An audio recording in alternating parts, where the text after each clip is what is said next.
Évangile de Jésus-Christ selon saint Jean. En ce temps-là, Jésus disait à ses disciples, « Je vous laisse la paix, je vous donne ma paix. Ce n'est pas à la manière du monde que je vous la donne. Que votre cœur ne soit pas bouleversé, ni effrayé. Vous avez entendu ce que je vous ai dit.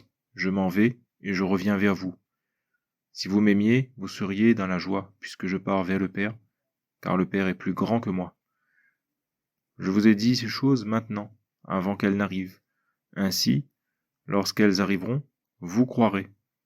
Désormais, je ne parlerai plus beaucoup avec vous, car il vient, le prince du monde. Certes, sur moi, il n'a aucune prise, mais il faut que le monde sache que j'aime le Père, et que je fais comme le Père me l'a commandé.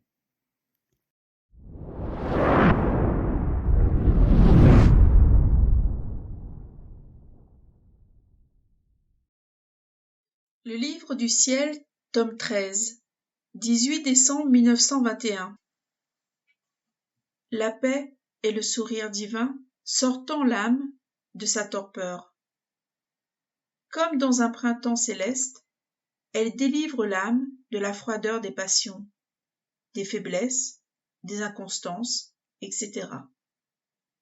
Elle fait s'épanouir toutes les fleurs et croître toutes les plantes, formant ainsi un jardin verdoyant où le Père céleste se réjouit de marcher et de cueillir les fruits dont il s'alimente.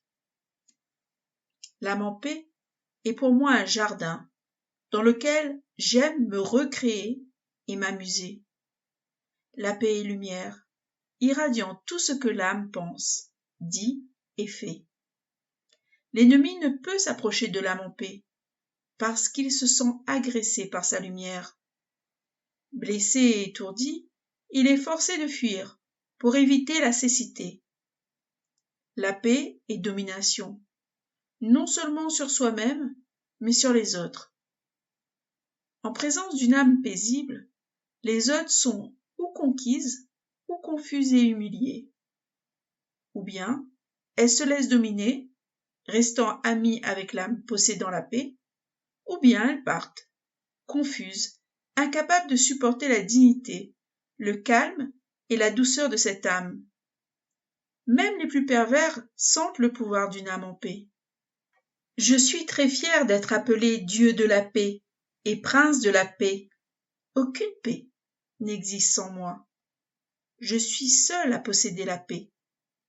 Et je la donne à mes enfants légitimes, restant liés à moi en tant qu'héritiers de mes bienfaits.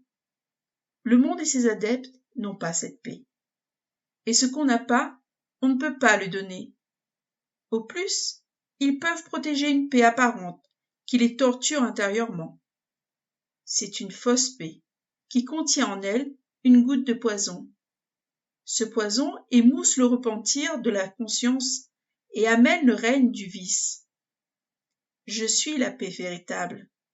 Je veux te cacher dans ma paix afin que tu ne sois jamais troublé et afin que, comme une lumière éblouissante, l'ombre de ma paix puisse te garder de tout et de quiconque voudrait assombrir ta paix.